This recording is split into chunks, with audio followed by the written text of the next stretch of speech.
Bien, yo quisiera, en el día de hoy, ya que el pastor no está, que está en Madrid y él me pidió que yo compartiese, me gustaría hablar un poco acerca de uno de los pilares de lo que supuso la Reforma. Yo sé que para muchos el tema de la Reforma protestante es un gran desconocido. No sabemos nada de la Reforma protestante. No sabemos nada casi de Lutero.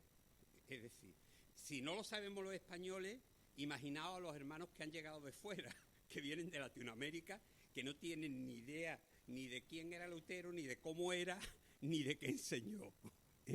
Esa es la pura realidad.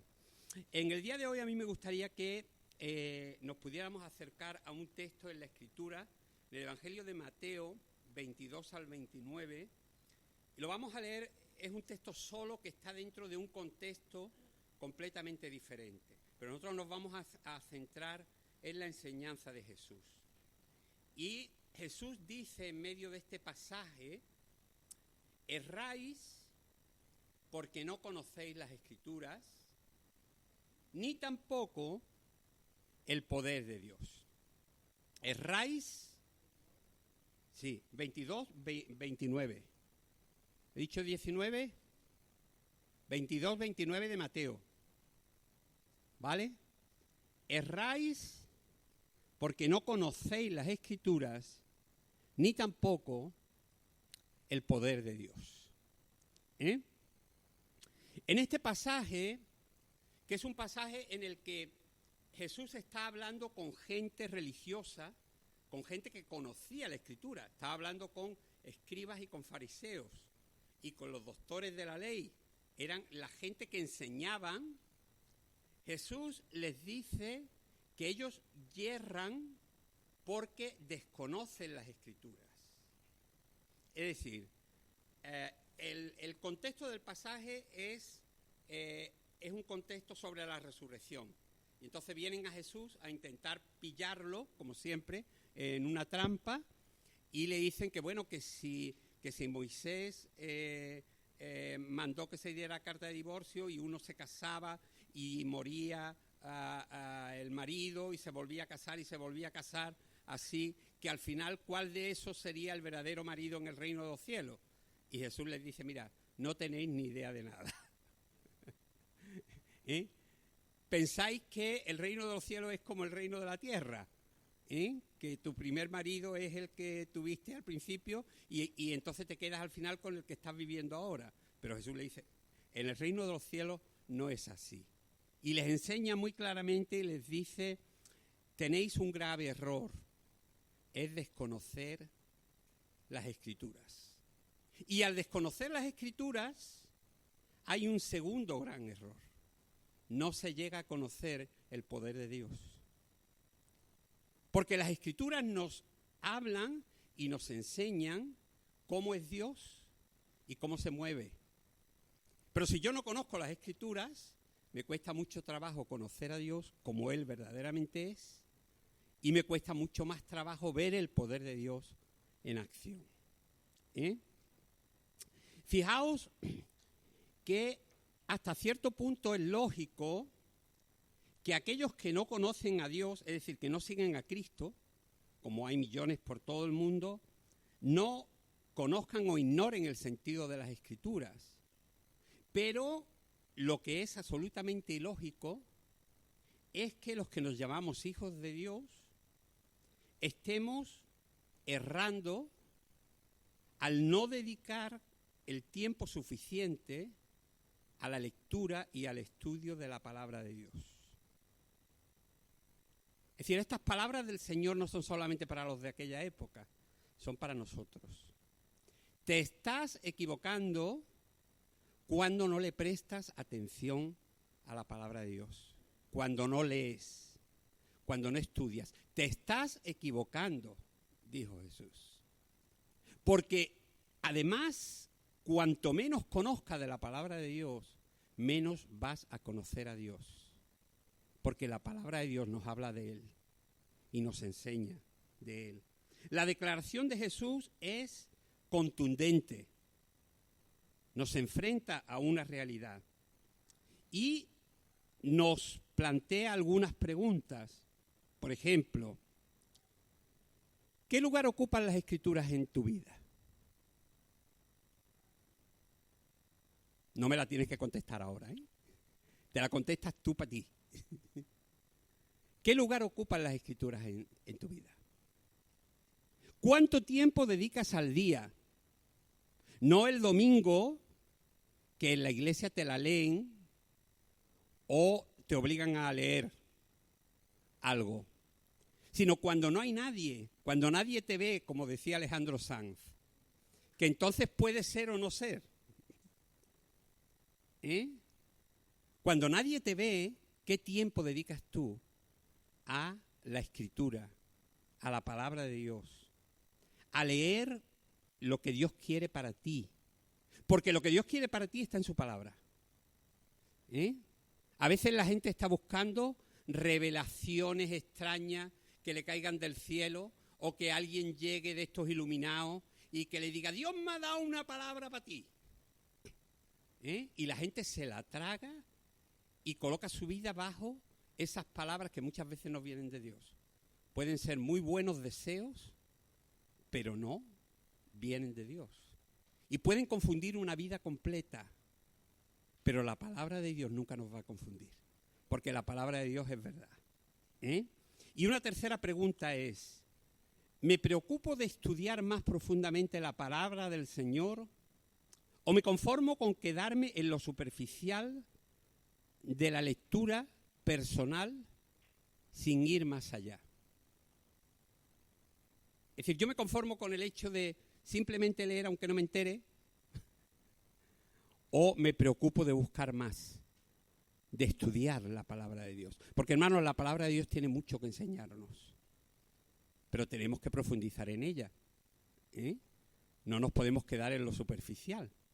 Hay mucho para descubrir. Fijaos, este ha sido uno de los temas que se ha estado tratando allí, porque, digamos, la Escritura desde siempre ha sido básica en la vida del pueblo de Israel y en la vida de la Iglesia. Pero, fijaos, el pueblo de Israel no siempre tuvo la Escritura.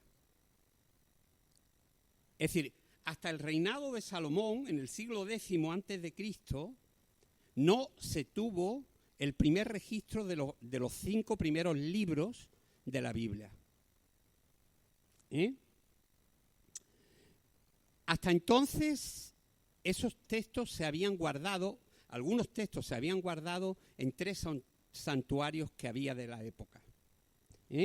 Eran los santuarios de Silo, de Betel y de Gilgal.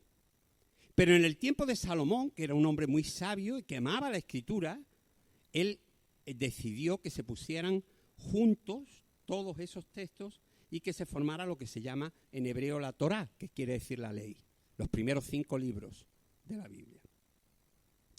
Durante aquel tiempo se escribió la Torá, pero el pueblo de Israel se fue descuidando y llegó a suceder algo terrible. Hermanos, es que la ley se perdió. El escrito que se tenía de la ley se perdió. Imaginaos lo que era un pueblo que tenía un templo en el que se enseñaba, y un puñado de sacerdotes en el que se enseñaba la ley, pero que no tenían el texto de la ley. Imaginaos lo que eso podía suponer. Durante el tiempo del rey Josías, fijaos que he hablado acerca del tiempo del rey Salomón. El rey Salomón, o lo que fue, estos escritos se pusieron por escrito en el siglo X antes de Cristo. Pero en el siglo VII antes de Cristo, 3 siglos después, se encontró por casualidad el libro de la ley. Estaban haciendo unas reparaciones en el templo y se encontraron allí los rollos de la ley, y cuando los descubrieron se dieron cuenta de que allí había una riqueza tremenda. Se le leyó al pueblo y, hermanos, el pueblo hizo un pacto con Dios. porque se dio cuenta que ellos no estaban viviendo conforme a la ley. Porque la palabra de Dios nos sirve no solamente para saber, nos sirve para vivir. Y la palabra de Dios nos obliga y nos enfrenta a lo que estamos haciendo mal. Y en esta ocasión el pueblo se vio enfrentado a lo que estaba haciendo mal.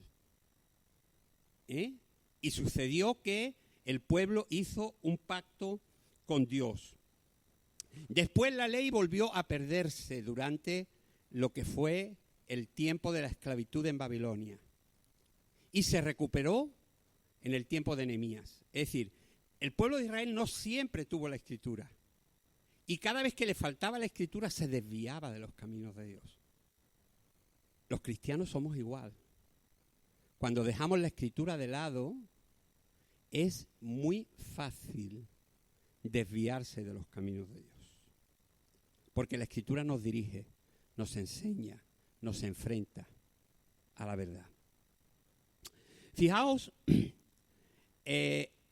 una de las bases de la Reforma fue una declaración que se llamó sola escritura.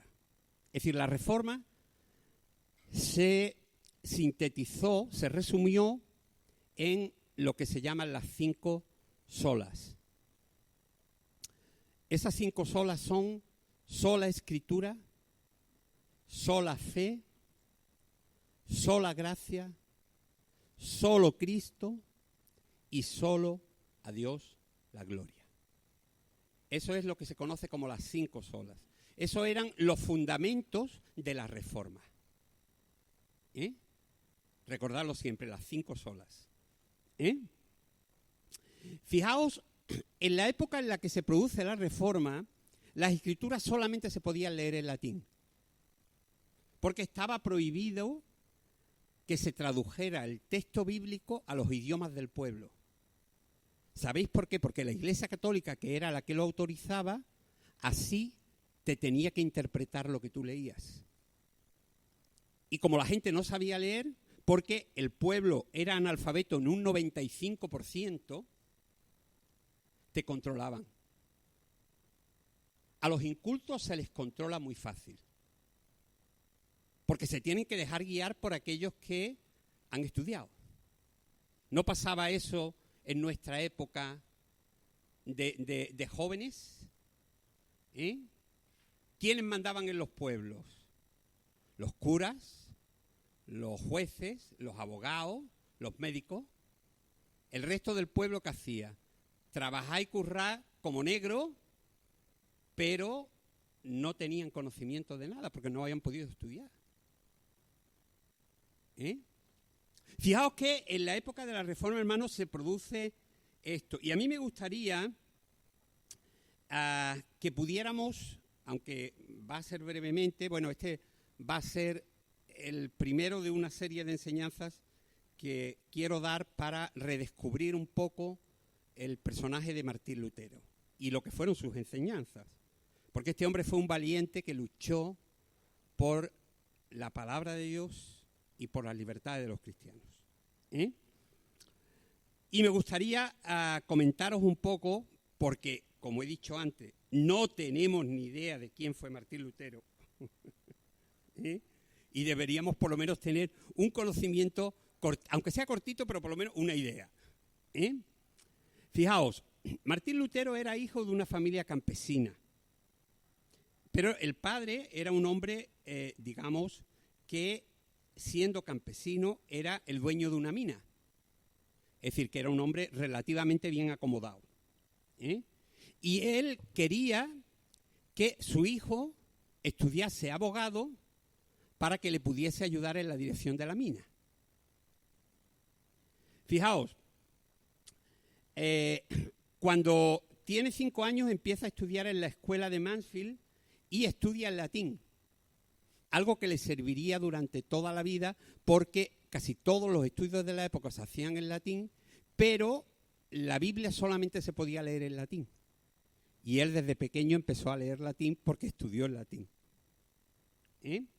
El alemán, él era alemán, pero el alemán todavía no estaba formado completamente como lengua. Se forma después de que Lutero hace la traducción de la Biblia. Y eso es también un dato importante. Él fue formado en un fuerte entorno católico y fue influenciado por la idea de un Dios justiciero y castigador del pecador que marcó su conciencia durante toda su juventud. Él estaba asustado pensando que Dios, ante cualquier pecado que nosotros cometiésemos, estaba con un hacha dispuesto a cortarte la cabeza de inmediato. Ese era el concepto que le había enseñado la Iglesia Católica. Fijaos, algunos biógrafos cuentan que en el año 1505 tomó una decisión que iba a cambiar el curso de su vida de forma radical. Durante una tormenta en que los rayos caían por todas partes a su alrededor, se encomendó a Santa Ana, era católico, prometiéndole que si le libraba con vida, se haría monje. Y cuando pasó la tormenta, le dijo a su padre que quería hacerse monje. El padre se puso como una furia porque quería un abogado. Y se encontró con un monje. Pero al final aceptó que cumpliese la promesa que había hecho. Era un hombre estudioso, pero temeroso de Dios. Empezó a leer la Biblia y se fue dando cuenta de muchas cosas, pero sentía mucha condenación dentro de su vida. Hasta que tuvo un encuentro con Dios, en el que el Señor le enseñó que nadie podía salvarse a sí mismo, que tenía que depender de la obra de Jesús. Que las buenas obras servían cuando ya uno había entregado su vida a Jesús, pero que las buenas obras por sí no hacían bueno a nadie, que todos éramos pecadores. Y él fue entendiendo poco a poco una serie de cosas hasta que llegó a Roma. Como ya un maestro consagrado, ya era un hombre inteligente, y fue a visitar a Roma, pensando que Roma era la casa de Dios, era un lugar especial. Y se encontró con que Roma era lo más sucio que se podía encontrar. Los papas se vendían y se compraban unos a otros, compraban votos, tenían concubinas, tenían hijos de 3 y de 4 mujeres. Los cardenales y los curas vivían como les daba la gana, en pecado, yendo a los prostíbulos como si fuera lo más natural del mundo. Y eso se le vino el mundo encima. Para colmo se estaban vendiendo las indulgencias para construir la Basílica de Roma. Y las indulgencias lo que decían era que si tú pagabas una cierta cantidad de dinero, tú ibas a sacar a las almas de tus difuntos del purgatorio. Con lo cual la gente pobre aún gastaba y entregaba su vida para juntar lo poco que pudiera tener para pagar la indulgencia para su abuela, para su padre, para su madre, con tal de sacarlo del purgatorio y llevarlo al cielo. Fijaos, como si las cosas en el reino de Dios se pudieran comprar o vender. Lutero estaba convencido que la Escritura tenía que estar puesta al alcance del pueblo. Y hermanos, a veces no entendemos los planes de Dios, pero Dios, como se ha mencionado ya aquí esta mañana, a veces tiene planes que va por delante de nosotros. Y fijaos, Lutero, que estaba convencido, a lo largo de esta serie de predicaciones que quiero dar, voy a utilizar frases originales de Lutero para que sepamos exactamente lo que él pensaba sobre una serie de cosas. Porque son, de verdad, para quitarse el sombrero. Este hombre dijo lo siguiente: la Iglesia no determina lo que la Biblia enseña, sino que la Biblia determina lo que la Iglesia tiene que enseñar. Yo creo que es para darle un aplauso al hombre. Porque mientras la Iglesia Católica decía que era la Iglesia la que decidía lo que había que enseñar, Lutero se atrevió a decirle a la iglesia: te estás equivocando. La Biblia te dice a ti lo que tú tienes que enseñar. ¿Eh? Y fue muy valiente.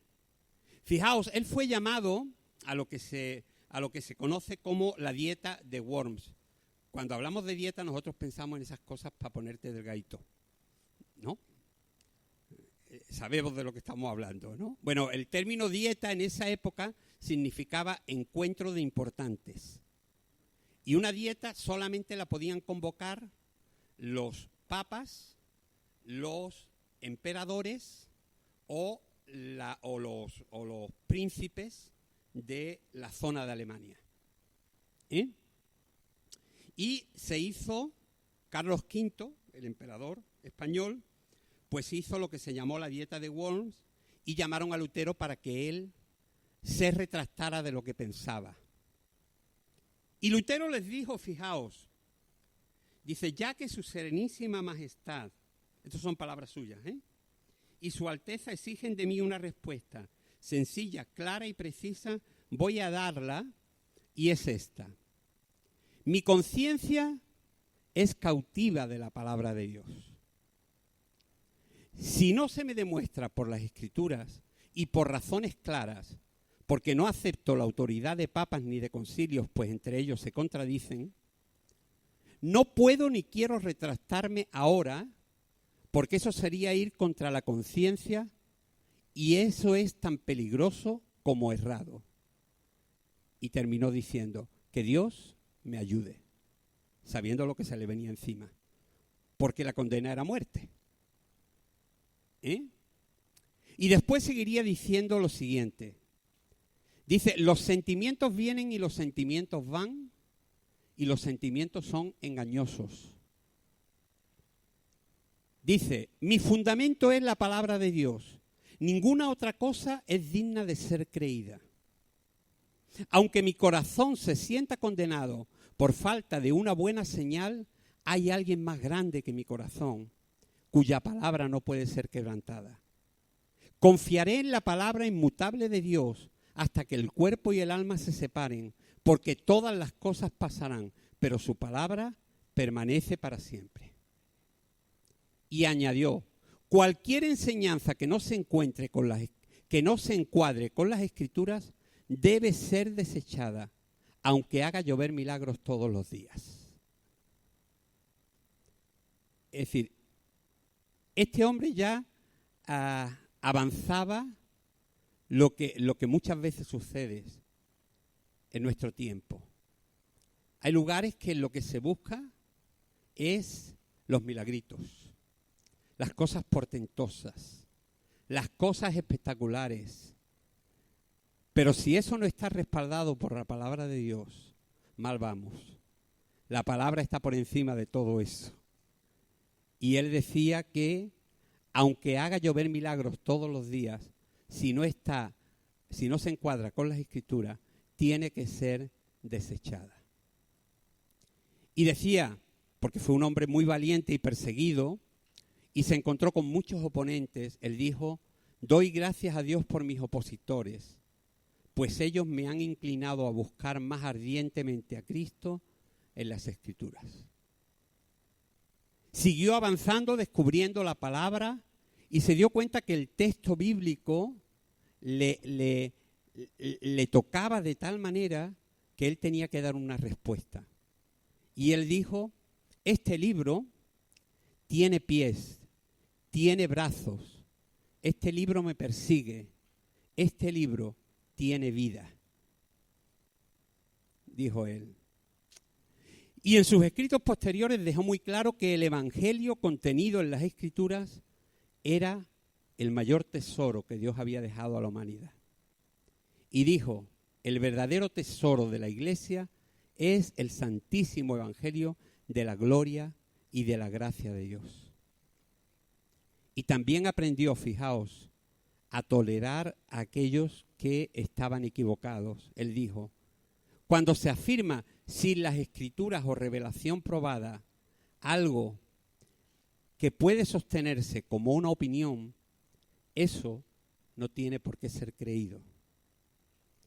él decía que podemos creer lo que queramos pensar, pero si no tiene el respaldo de la palabra, nadie está obligado a creerlo.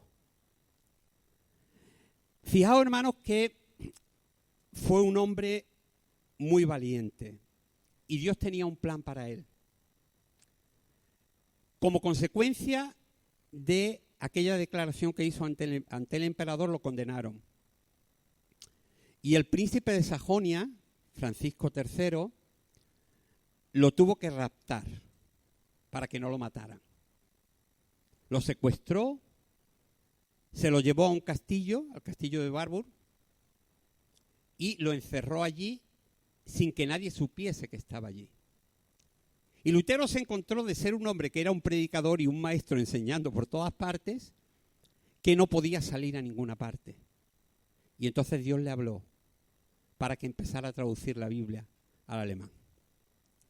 Y ese tiempo en que para él era una cárcel, se convirtió en el principio de la traducción de todo el Nuevo Testamento, que la hizo en un año.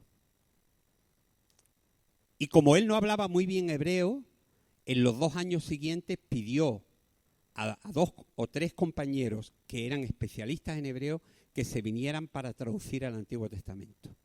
Y en 4 años se hizo la traducción completa de la Biblia al alemán.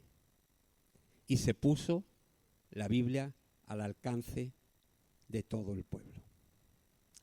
Hermano, nosotros no somos conscientes de todo lo que se ha sufrido por que podamos tener hoy la Escritura. No somos conscientes del valor de la Escritura. La podemos tener como aquella ley que estaba arrumbada debajo del templo, escondida, y a la que no se le prestaba ninguna atención. A lo mejor está en tu casa la Biblia, pero si no la usas, está igual que aquella. Está desaparecida en combate. Tú no la estás leyendo, no la usas, no te dice nada. Tú no escuchas nada de la palabra, porque la palabra para ti no tiene valor. Tú abres la palabra cuando enciendes el móvil y se te dice en el culto, vamos a leer tal, y entonces, porque ya la mitad de la gente, incluso a la iglesia, ya ni trae Biblia, sino que traen el móvil, con la Biblia dentro, claro.